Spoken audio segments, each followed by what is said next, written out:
Hi, I'm Elizabeth Young from Black Ink, and I'd like to welcome you all this evening to this conversation about Tim Flannery's recent quarterly essay, Now or Never, which discusses sustainability, climate change, and the particular responsibility that Australia has towards climate change. I'd also like to thank Cascade Green, who are supporting tonight's event, and the monthly Slow TV and quarterly essay, who are also proud to present this event to you this evening. Now I'd like to introduce Professor Tim Flannery and Professor Robert Manne, who we are really honoured to have with us this evening. Professor Tim Flannery is the author of many scientific papers and over a dozen books, and is currently chair of the Copenhagen Climate Council. He's a former director of the South Australian Museum and is now based at Macquarie University. Tim was the 2007 Australian of the Year. Robert Manne is the Professor of Politics at La Trobe University and has authored many books also, including Dear Mr Rudd, his most recent publication. In 2005, Robert was voted Australia's leading public intellectual by his peers. Now I'd like to hand over to Tim and Robert, and please join me in giving a very warm welcome to Tim Flannery and Robert Manne.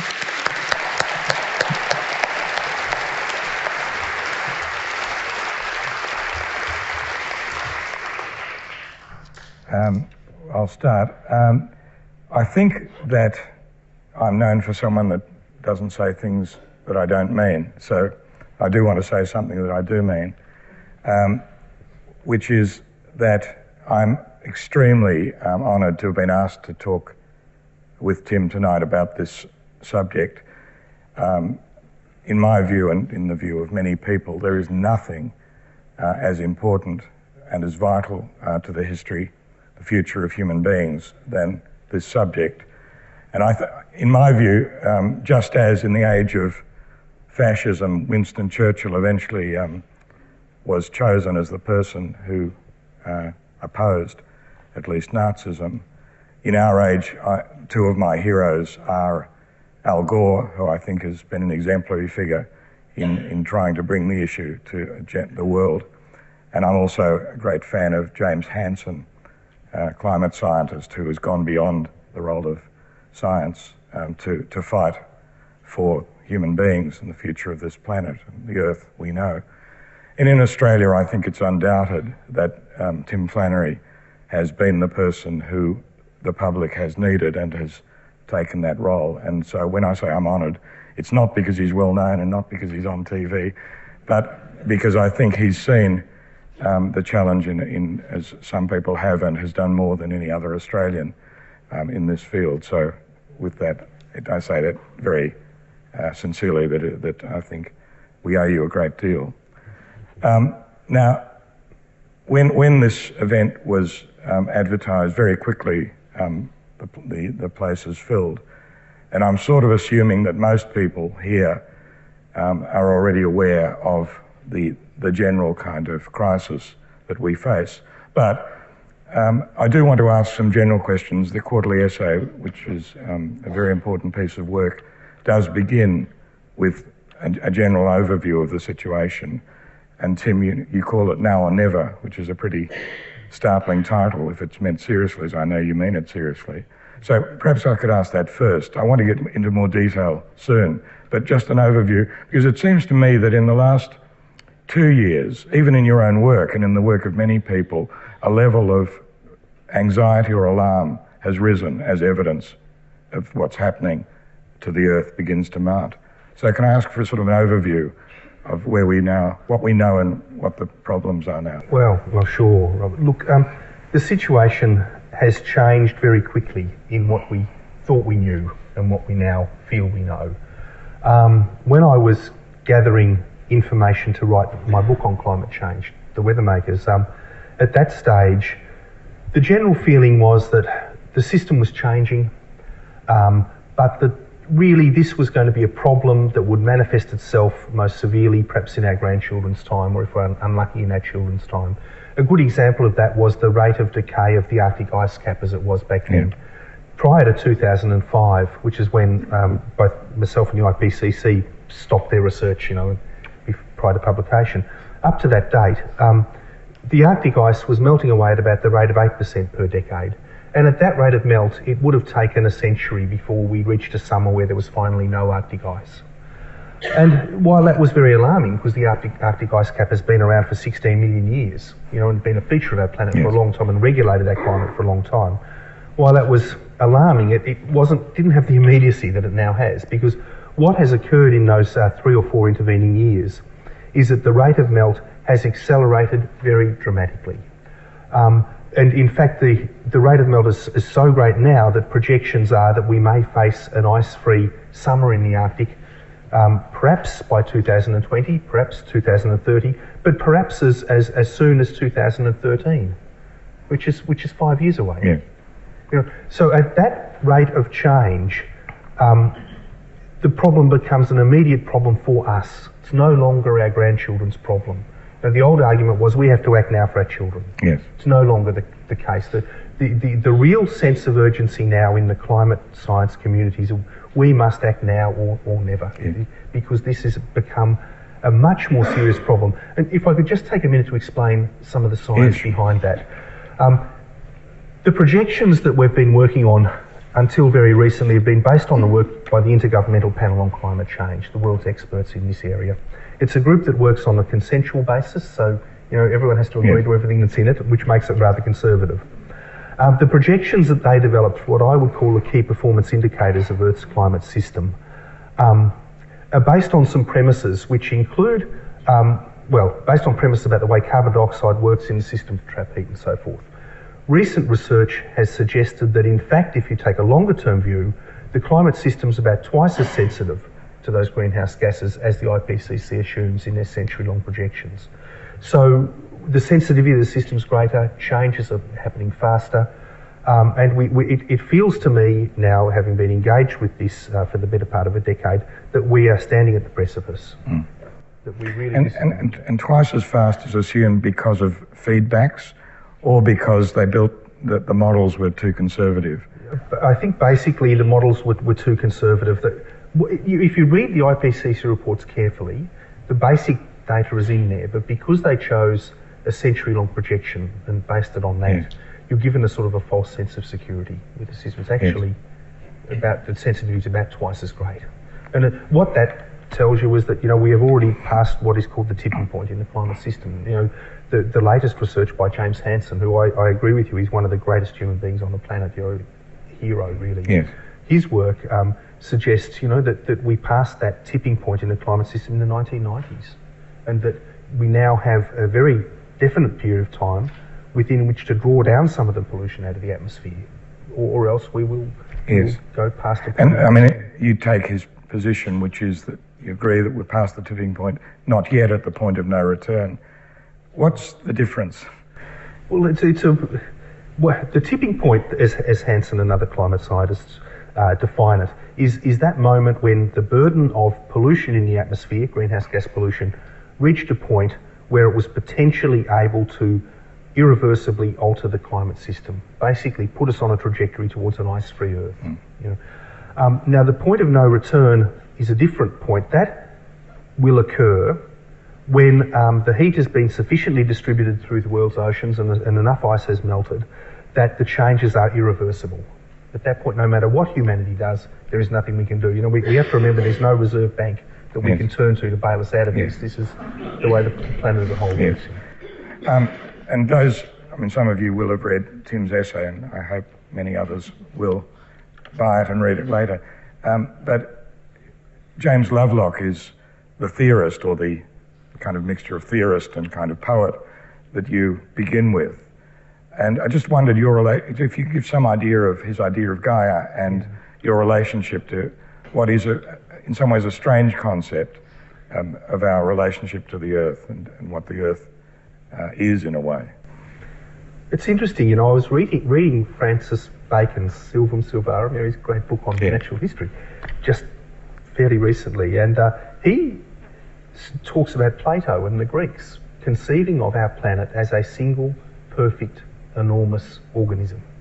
So the idea is not a new one, but it's interesting when you read Bacon's view on that, because he says what this has done is leave the world open to great witchcraft, great potential for witchcraft, because these people believe that if they can affect the organism, they can produce at a distance great commotions and great changes, which is interesting sort of. So that's a slightly sideline on it. But the word Gaia that James Lovelock uses is a Greek concept for Earth Mother. And when I first read Gaia, there was something in it that pulled me up. There was something which was indubitably true about it for anyone who knows about ecosystems and the way they work. The more that I've thought about it, the more I've experienced the world, the more I realise that this is an absolutely fundamental insight for our survival in the 21st century. And that James Lovelock, when he first published that book, I think in the 1970s, was an absolutely clear-sighted prophet who saw the need for this concept at this moment in time. And what most people don't realise is that the very air we breathe is a creation of life. You know, it's when you think about the enormous amount of energy that life traps at the surface of our planet. It's about 4% of all of the sunlight that hits the surface of our planet, an unimaginably large figure that dwarfs all of the energy humans will ever use, ever create and use it. And what is that energy used for? It is used to regulate the gaseous composition of the atmosphere, to keep the oceans in their current chemical composition, and keep life, the planet suitable for life. At least a large part of it is used for that. So there is a huge positive energy which creates the planet that we live on. As we've gone about our life, knocking down the forests, degrading soils, destroying the ocean's ecosystems, we've been weakening the very force that keeps the planet habitable for us. And that's the key insight. And I mean, is your reading of him that he's a real pessimist? I mean, in The Revenge of Gaia, that he thinks almost that we've had it? He's an extraordinary man. I met him last year in Sydney for the first time. He was 89 then, but still travelling and absolutely, just mentally, with the agility of a 20-year-old. Wonderful. We took a walk around North Head in Sydney, and he was telling me about the way that the life organism is weakening and the jobs it's doing, it's no longer able to do. And I'm a geologist by training in part, and we were walking on the Sydney sandstone, and you realise that massive sandstone represents a period when life was at a very low ebb on our planet. Normally plants use their roots to bind soils so you don't get that massive erosion you get. Those sandstones were laid down just a few million years after the greatest crisis that life has ever faced on our planet, the Permo-Triassic extinction. And we started talking about that. And in a sense, he's a pessimist in that he thinks that something like that is inevitable again. But the fact that we were still walking over the rocks 300 million odd years or 200 odd million years later gives him a sense of hope as well, I think. And he wouldn't write if he had no hope. No. He must draw energy from hope. But he lived through the crisis of the Second World War. He was, I think, 29 at the time war broke out. He could see the folly that led to that. He saw the lack of action. And I think he very much fears that the humanity is just not capable of rising to these challenges. And I disagree with him in that. And it's interesting, and I want to talk about that later. I mean, it's sort of impertinent of me, but my reading of you is that you're a naturally optimistic and positive person, much more than me in a way. There's only one thing that I credit the Holocaust with, which is giving me a sense that catastrophe can happen. I'm sort of hardwired for it. But I actually read you as an optimistic person.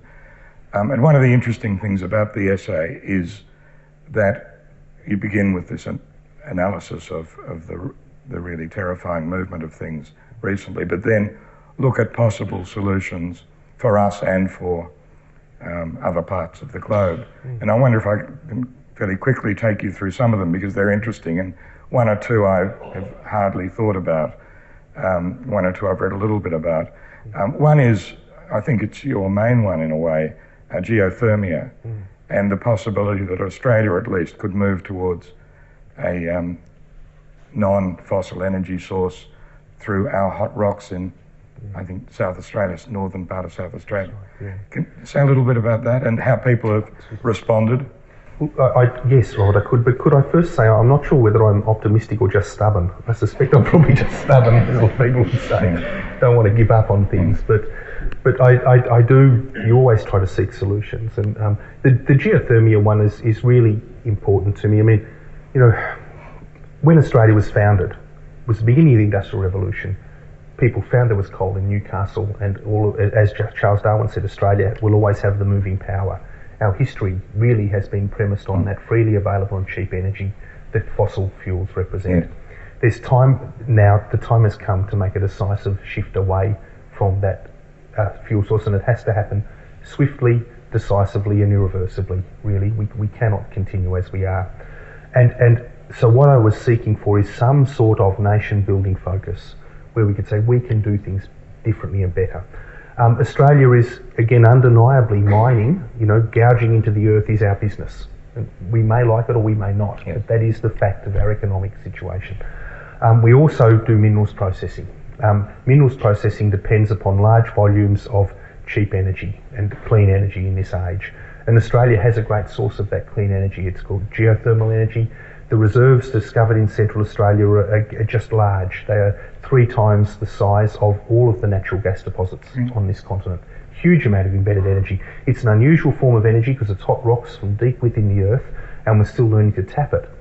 But the potential is there for us to develop a clean city, a new city in the desert that is run on the best most sustainable lines we can imagine, where we can do our minerals processing and we can start giving ourselves a sustainable economic future. And it would form, if people would subscribe to the vision, a bit like the multifunction polis. Now I know when I mention that everyone goes, oh yeah, the multifunction polis. But the fact is, it was the idea was interesting, the concept was interesting. And maybe geothermia could be the concept for the 20th. Do we have the entrepreneurial spirit sufficiently for people to take that up, do you think? I mean, have there been entrepreneurs that have written to you and said, let's think about this together? Look, people have discussed it with me, and some people are inspired by it. I think the issue really is one of how do you develop that national focus? How was the focus developed for the Snowy Mountain scheme? And whether that was a good or a bad scheme, we can debate. But something needs to happen to crystallise that focus, and I don't think we've got that yet. Yeah.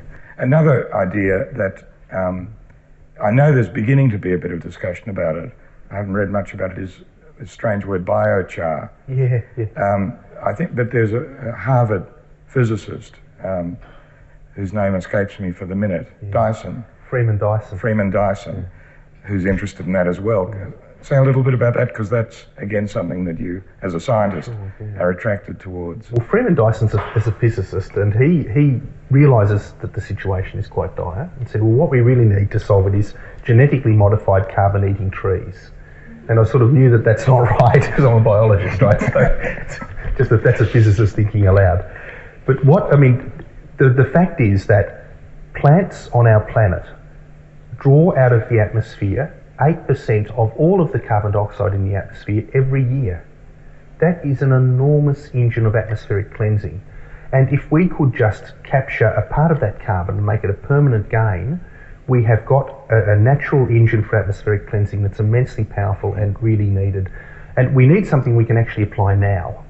Now, the thing about charcoal is that it's obviously biological material, right? You burn a tree and you get some charcoal, but the nature of the carbon has changed. Charcoal doesn't rot. It's not like you and I, the 18% of carbon in you and me when we die will rot and escape to the atmosphere very quickly. Carbon-14 dating is based on the fact that charcoal can stay in the ground tens of thousands of years after all the other carbon's gone. So it gives you a way of, in a sense, recreating a fossil fuel. I mean, if you put the carbon back into the soil and bury it, you've taken some of the carbon out of circulation. Now, the proposal for biochar is that we use the world's crop waste and forestry waste and other biological carbon, human sewage, sludge, the solid bits and all that, to create char, which is then placed in the soil. And that char has a number of beneficial effects on the soil. It helps with soil pH. It reduces nitrous oxide emissions, which they're another very powerful greenhouse gas, and it helps stimulate plant growth for reasons that are not entirely clear yet, but generally plants grown with char additives grow faster and you get a better crop. One of the other byproducts of making char is that you get a fossil fuel, or not, you get a fuel at the other end. It's either a synthetic gas that includes the hydrogen-rich part of the plant matter and a bit of the carbon, or a sort of a crude oil substitute. So can I just say, as a a sideline. I was in Newcastle, England a month ago at the second International Biochar conference, right? And I went there expecting a great and marvellous conference. There was 200 hairy-legged agronomists and not a single entrepreneur in sight. But anyway, these guys had some wonderful things. They showed us all of their crop trial stuff, wheat and corn, and how well it grows with char, how much moisture is held in the soil with this absorbent charcoal, and all the benefits of it and stuff. And one fellow got up, a Swede, who said, well, I'm developing this machine called a Charvester, he said. And what this machine will do is go along, it'll be driven just by the heat of the autocatalytic reaction, so just the heat of the reaction drives the machine, and it'll spit charcoal out one end as it harvests the crop and bury it, and at the other end you'll have your crop in one bin and you'll have your crude oil in another bin, and you just drive through the field, and that'll be the way we'll do things in future. And I thought, wow, this is fantastic if it can be made to happen. Still on the drawing board, of course. But the fact is that the scoping studies that have been done on charcoal suggest that if we were to apply it to crop wastes and forest residue worldwide, we could be pulling out of the atmosphere permanently about 10 tonnes of carbon, 10 billion tonnes of carbon dioxide per annum, which is about the amount that we put in as humans this year. So that is a huge engine for atmospheric cleansing. Just one more thing in this technical area, and then I want to talk a bit about society and politics, where I'm more at home. Right. And that is, I was a bit puzzled that you didn't discuss nuclear as an issue. And I mean, I know you have an opinion on it, but maybe just very briefly, I noticed that people that I think you've praised, like Lovelock and like Sir David King and many others, as a sort of despair in a way, have thought that nuclear energy is irresistible. Do you discount that? No, I don't discount it, but what I tried to do in the essay was give it this distinctly Australian focus, because we need to do something. Yeah. For us in Australia, nuclear energy is never going to be an issue. We're never going to need it. We have an embarrassing riches of renewable energy, and geothermal is just one of those. So it wasn't a more general... It wasn't a more general... I mean, my general view is that as dismal as the reality is, places like China and Europe are going to need more nuclear power. And that will come with a whole lot of problems, as we know, from waste disposal to nuclear proliferation and all of those issues. But unfortunately, those places have got very high population densities and nothing like the reserves of renewable energy that we have in Australia. So I didn't want to focus on it in Australia because I think that the Howard government did a brilliant job of misleading us all by sidelining the debate into nuclear, when it's actually here it's quite a different debate. No, that's good. Now if I can talk a little bit about the area I know something of, which is politics and society. But I am very interested because you were made, to many people's surprise, the Australian of the Year during the era of John Howard. I just wondered if you could say a little bit about that experience, and I suppose in particular your relationship from that time with the Howard government and with the Prime Minister. Well, what can I say? I was as surprised I was as surprised as anyone, honestly, when I was made Australian of the Year. I didn't understand that the Prime Minister's department didn't have they have a veto, but they can't actually put people up. So the way the Australian of the Year thing works is that each state nominates someone, and that comes from public subscription, people writing in saying, I think it should be X, Y, Z. I happen to be the nominee from New South Wales. 7 of us then the nominations come to Canberra, where they're vetted by a committee that includes 2 senior bureaucrats who basically are tied in with the federal government and Prime Minister. So if it was someone highly objectionable being suggested, the Prime Minister has the option through those people to say the person's not to veto. I wasn't vetoed. I don't know why. I do have, to be honest with you, I'm not a terribly political person, but I do have friends on both sides of politics. I mean, Robert Hill, I thought was a great Environment Minister and someone I got to know and respect personally, and he was out of the picture by the time I was made Australian of the Year, but perhaps some of that stuck. People thought I wasn't going to be horrid. But it was interesting because I really think that John Howard in particular had a blind spot on this issue, and the blind spot wasn't just about climate change, it was about the potential political impacts of climate change on his government. So if he was thinking clearly about this, I think he would have either jumped in wholly into the issue and said, times have changed, my government policy has to change, or he would have just backed off and tried to silence me. As it was, he didn't do either. And making me Australian of the Year then gave me a platform to really push the message home a little bit more than I could normally have done, and he wasn't responding in terms of policy, at least in any real and not responding to you individually either. I never got to meet him after that. I offered several times a briefing because I thought, where there's life, there's hope. Maybe we'll get some sort of, maybe he doesn't want to do something, but never happened. Never happened.